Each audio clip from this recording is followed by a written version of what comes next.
Assalamualaikum warahmatullahi wabarakatuh.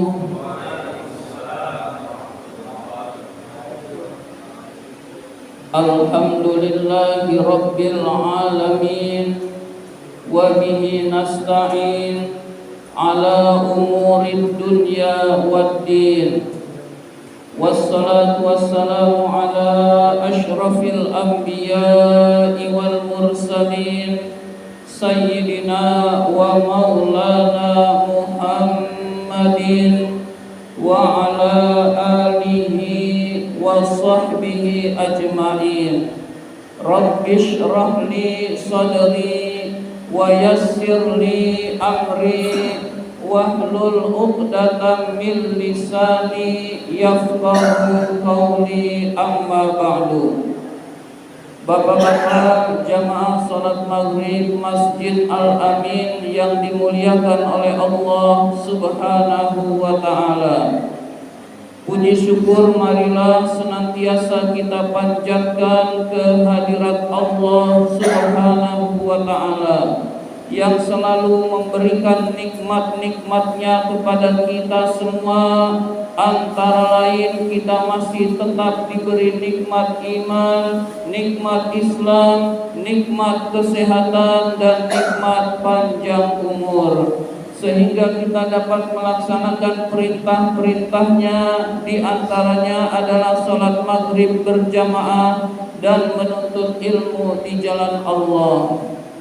Salawat dan salam semoga Allah limpahkan pada junjungan kita baginda Nabi besar Muhammad sallallahu alaihi wasallam beserta para keluarganya, para sahabatnya, dan kepada kita sebagai pengikut ajarannya. Seperti biasa, marilah kita awali taklim kita dengan membaca surat Al-Fatihah. Pertama, dengan niat mudah-mudahan kita semua mendapatkan ilmu yang bermanfaat, diberikan kesehatan oleh Allah Subhanahu wa ta'ala, dimudahkan urusan-urusan kita, dan mudah-mudahan guru kita Ustadz Fauzi Basalamah yang mendapat musibah, Allah angkat penyakitnya dan Allah sembuhkan seperti sedia kala. Ala hadhihi niyah wa ala kulli niyatin sholihah wa ila hadratin Nabi Mustafa Rasulullah sallallahu alaihi wasallam ishfi shifaan ajilan. Al-Fatihah. A'udzu billahi minasy syaithanir rajim. Bismillahirrahmanirrahim. Alhamdulillahi rabbil alamin. Ar-Rahmanir Rahim. Maliki yaumiddin. Iyyaka na'budu wa iyyaka nasta'in. Ihdinas siratal mustaqim. Siratal ladzina an'amta 'alaihim ghairil maghdubi 'alaihim waladdallin. Amin. Dan marilah kita lanjutkan dengan bersolawat kepada Rasulullah sallallahu alaihi wasallam. Mudah-mudahan kita termasuk orang yang mendapatkan syafaatul uzma dari beliau pada hari kiamat nanti, dan mudah-mudahan majelis taklim kita ini senantiasa diberkahi oleh Allah Subhanahu wa ta'ala. Ya Rabbi bil Mustafa balligh maqasidana waghfir lana ma madha ya wasi'al karami.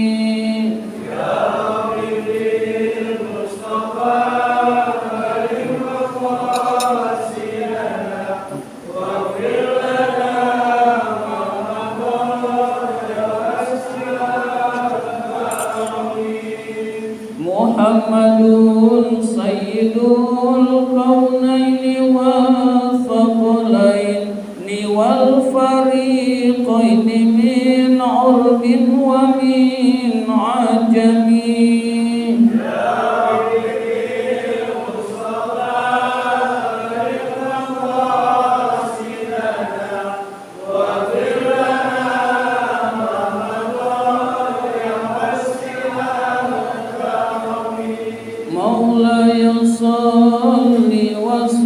sallim daiman abada ala habibika khairi khalqi kullihim.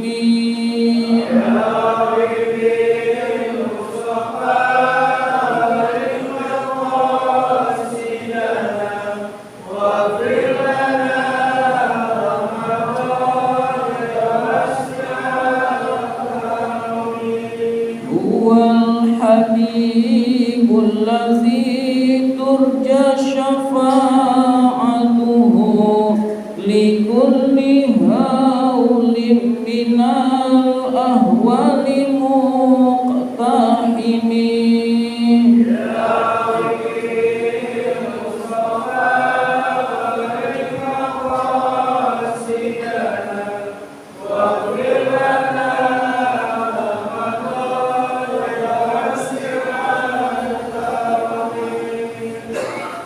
Bismillahirrahmanirrahim. Marilah kita lanjutkan taklim kita, pembahasan kitab An-Nasaihud Diniyah ini. Sekarang halaman 94. 1, 2, 3, 4, 5. Halaman 94, baris kelima dari bawah.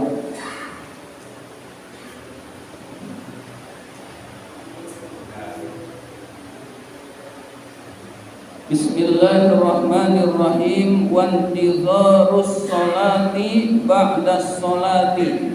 Menunggu sholat selesai sholat. Menunggu sholat setelah sholat adalah minal qurbati, termasuk pendekatan diri kepada Allah Subhanahu wa ta'ala. Jadi kita menunggu sholat setelah selesai melaksanakan sholat itu adalah pendekatan diri kepada Allah Subhanahu wa ta'ala. Jadi kita menunggu sholat itu pahalanya besar di sisi Allah dan termasuk mendekatkan diri kepada Allah. Wa misaluhu, contohnya adalah antusalliya, engkau melaksanakan sholat al-maghriba, sholat maghrib, summa tajlisu, kemudian engkau duduk, fil masjidi, di dalam masjid, li ajlil isya'i, menunggu sholat isya, hatta tusalliyaha, lalu engkau melaksanakan sholat isya. Jadi misalkan kita seperti ini nih, kita melaksanakan sholat maghrib. Setelah kita melaksanakan sholat maghrib, kita menunggu sholat isya, kemudian sampai sholat isya itu dilaksanakan, maka kegiatan menunggu sholat itu adalah pendekatan diri kepada Allah Subhanahu wa ta'ala. Jadi kalau menunggu sholat itu kegiatannya bisa membaca Al-Quran, bisa berzikir kepada Allah, bisa kalau antara maghrib dan isya ada sholat sunnah namanya sholat awabin, itu juga bisa dilaksanakan hadirin sekalian. Memperbanyak sholat, sholat taubat juga bisa, atau taklim, mendengarkan ceramah, itu pun bagian dari bisa dikategorikan menunggu sholat hadirin sekalian. Dan itu termasuk pendekatan diri kepada Allah Subhanahu wa ta'ala. Jadi kalau kita dari maghrib sampai isya itu kan waktunya sedikit, daripada nonton TV, daripada kita nggak karuan ngapa-ngapain, mendingan kita menunggu sholat. Maka menunggu sholat, antara sholat itu adalah pendekatan diri kepada Allah Subhanahu wa ta'ala hadirin sekalian. Wal muntaziru, orang yang menunggu, lis sholati, sholat, yu'addu, dianggap oleh Allah, yu'addu, dianggap indallahi, oleh Allah, musallian, seperti orang yang melaksanakan sholat. Jadi kita menunggu sholat hadirin sekalian, menunggu sholat, antara sholat, pahalanya seperti orang tersebut melaksanakan sholat hadirin sekalian. Berarti pahalanya sangat besar hadirin sekalian, dianggap sholat oleh Allah Subhanahu wa ta'ala. Meskipun kegiatan kita hanya duduk hadirin sekalian, mengingat Allah, berzikir, tapi pahalanya dianggap pahala sholat hadirin sekalian. Wa yuktabu lahu sawabul musallin, dicatat baginya pahala orang yang sedang melaksanakan sholat. Jadi dicatat pahala orang yang sholat. Sawaun kana, sama saja, intidharus sholati ba'da sholati, menunggu sholat setelah sholat, au sabaqo, atau dia mendahului, ilal masjidi, menuju masjid, qabla an tuqamus sholatu, sebelum sholat itu didirikan. Faqa'ada, lalu dia duduk, yantaziruha, menunggu sholat dilaksanakan hadirin sekalian. Jadi sama saja kita menunggu dari maghrib sampai isya, kita menunggu sholat, itu pahalanya dianggap sholat oleh Allah subhanahu wa ta'ala, dan termasuk pendekatan diri kepada Allah subhanahu wa ta'ala. Atau orang yang sebelum waktu sholat dia sudah datang ke masjid, kemudian dia menunggu sholat 5 waktu dilaksanakan, maka pahala menunggu sholat itu sama dengan dia sholat hadirin sekalian. Jadi pahalanya pahala sholat hadirin sekalian, luar biasa hadirin sekalian. Jadi misalkan kita berangkat zuhur jam 11, kita sudah berangkat hadirin sekalian. Kemudian kita berwudu, duduk menunggu waktu sholat zuhur itu dilaksanakan. Duduknya kita dianggap melaksanakan ibadah sholat hadirin sekalian. Termasuk sholat-sholat yang lain juga seperti itu hadirin sekalian. Biasanya kita melaksanakannya adalah subuh hadirin sekalian. Subuh ada yang jam 4 sudah ada di masjid, kemudian menunggu waktu sholat sambil membangunkan orang lain untuk sholat hadirin sekalian, maka itu pahalanya luar biasa hadirin sekalian.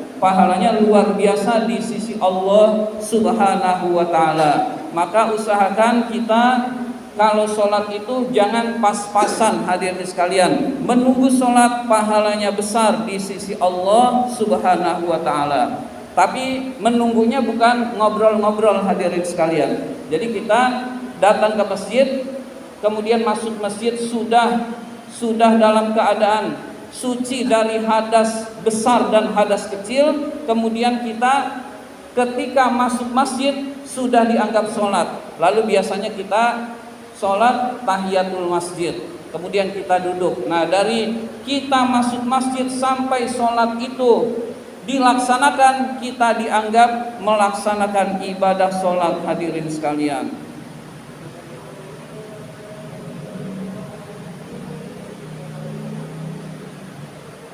Wallazi yamkusu, orang yang berdiam, fi mahallihi, di tempatnya, allazi shalla fihi, yang dia sholat di tempat itu, la tazalul malaikatu, tidak henti-hentinya malaikat, tastaghfiru lahu, memohonkan ampun kepada orang tersebut, wa tad'u lahu, dan mendoakan orang tersebut, hatta yuhdisa, sampai orang itu berhadas.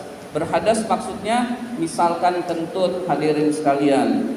Jadi setelah sholat 5 waktu hadirin sekalian, setelah sholat 5 waktu kita berzikir atau tidak berzikir, duduk saja hadirin sekalian, maka tidak henti-hentinya malaikat mendoakan orang tersebut, mendoakan ampunan orang tersebut, dan mendoakan kebaikan kepada orang tersebut hadirin sekalian. Jadi misalkan ba'da sholat kita zikir, nah selama itu didoakan oleh para malaikat sampai kita berpindah hadirin sekalian. Jadi kita habis sholat tetap di tempat semula, tidak bergeser, maka pahalanya dimohonkan ampun oleh para malaikat dan didoakan oleh para malaikat sampai orang tersebut berhadas hadirin sekalian. Jadi kita duduk saja, apalagi sambil zikir. Tidak zikir saja hadirin sekalian, habis sholat duduk diam,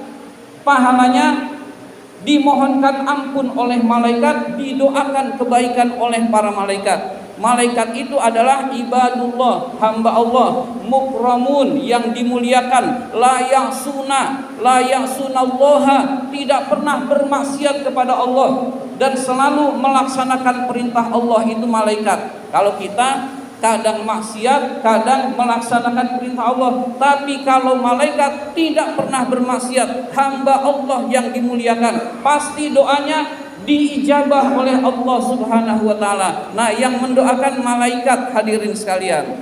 Kalau kita melihat redaksi al-malaikah di dalam redaksi bahasa Arab, itu namanya malaikat-malaikat, artinya hadirin sekalian, malaikat yang banyak, karena al-malaikah itu kata jamak, bentuk tunggalnya adalah malakun.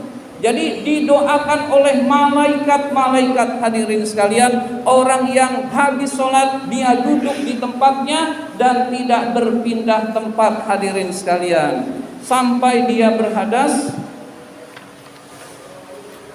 Au yatakallamu, atau dia ngobrol, hadirin sekalian. Misalkan ada yang nyapa, kemudian dia jawab. Nah, ketika itu didoakan oleh malaikatnya sudah berhenti, hadirin sekalian. Jadi sampai berhadas atau ngobrol dengan temannya, hadirin sekalian. Jadi luar biasa pahala orang yang masih tetap di dalam masjid, masih tetap di dalam rangkaian kegiatan ibadah, baik menunggu sholat maupun setelah sholat, hadirin sekalian. Menunggu sholat dicatat oleh Allah pahalanya pahala orang yang sholat. Kemudian selesai sholat tidak beranjak dulu, masih duduk, pahalanya diampuni, dimohonkan ampun oleh para malaikat dan didoakan kebaikan oleh malaikat. Jadi misalkan kita nih habis sholat nggak tahu zikir selesai sholat apa, duduk aja, hadirin sekalian, masih duduknya dimohonkan ampun oleh para malaikat, apalagi kita berzikir, hadirin sekalian. Maka rugi orang yang habis sholat langsung pulang, habis sholat langsung pulang, tidak berzikir, itu rugi, hadirin sekalian. Jadi usahakan orang Islam di masjid itu seperti ikan di air. Ikan pasti betah di air, hadirin sekalian. Kemudian orang munafik di masjid seperti ikan di luar air, di darat, hadirin sekalian. Nah, begitulah keadaannya, hadirin sekalian. Jadi kalau kita orang mukmin, cirinya adalah di masjid betah, hadirin sekalian. Maka itu adalah ciri daripada orang beriman, hadirin sekalian.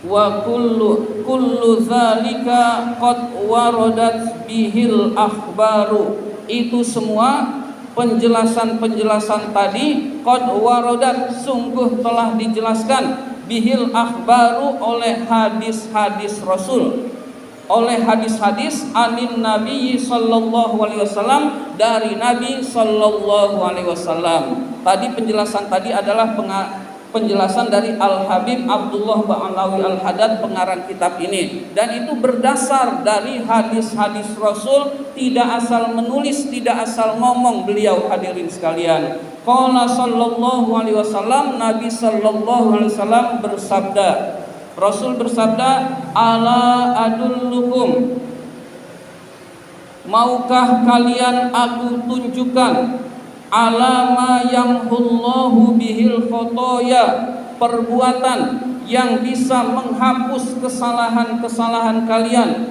wa yarfa'u bihid darajati, yang bisa meninggikan derajat-derajat kalian di sisi Allah.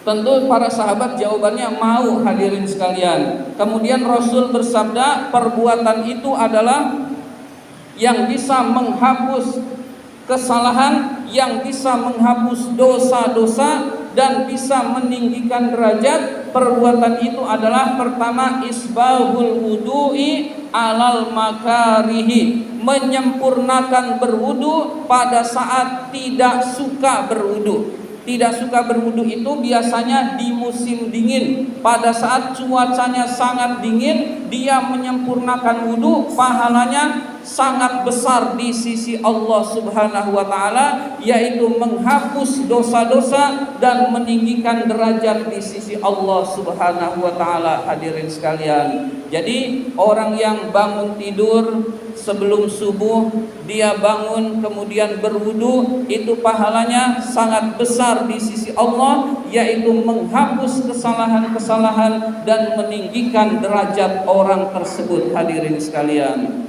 jadi menyempurnakan wudu. Menyempurnakan wudu itu maksudnya wudu dengan sunnah-sunnahnya dijalankan. Seluruh anggota wudu sunnah 3 kali. Maka kita hendaklah ketika berwudu seluruh anggota tubuh itu dibasuhnya 3 kali. Hadirin sekalian, sunnah berwudu juga adalah membaca doa-doa wudu. Itu lebih baik kalau kita tahu, hadirin sekalian. Tapi kalau nggak tahu ya tidak apa-apa. Misalkan membasuh tangan, Allahumma faz yadayya min ma'asika kulliha. Lalu kita berkumur, Allahumma a'inni ala zikrika wa syukrika wa husni ibadatik. Lalu kita istinsyak, menghirup air ke hidung, Allahumma arihni raihatal jannah. Lalu kita membasuh muka. Basuhan muka pertama itu tempatnya niat, nawaitul wudu ali rafil hadasil asghari fardolillahi ta'ala. Nah itu. Lalu yang keduanya lalu kita doa wudu. Hadirin sekalian, Allahumma bayyid wajhi yauma tabyaddu wujuhu wa taswaddu wujuh, dan seterusnya. Jadi makin sempurna wudu kita makin bagus, hadirin sekalian. Tapi kalau kita tidak hafal doanya, ya yang penting sunnah-sunnahnya banyak dilaksanakan, itu pun termasuk menyempurnakan wudu. Hadirin sekalian,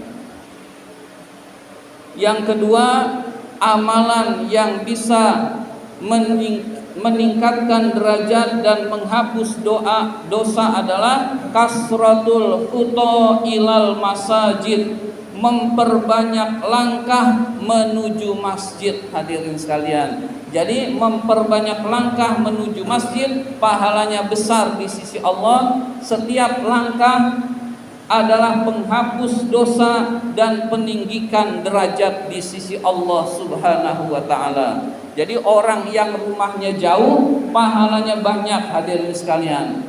Nah, gimana kalau naik motor, hadirin sekalian? Naik motor ada pahalanya, tetapi tidak seperti langkah, hadirin sekalian. Bensinnya dijadikan pahala oleh Allah. Jadi tetap itu bernilai pahala, tetapi yang dimaksud dengan langkah adalah benar-benar langkah kaki, itu yang dihitung oleh Allah. Adapun kalau rumahnya jauh, naik mobil, naik motor, naik kendaraan, setiap pengeluaran kita dicatat pahala oleh Allah Subhanahu wa taala, tetapi yang dimaksud dengan langkah benar-benar langkah kaki, itulah yang penghapus dosa dan peninggikan derajat di sisi Allah Subhanahu wa taala.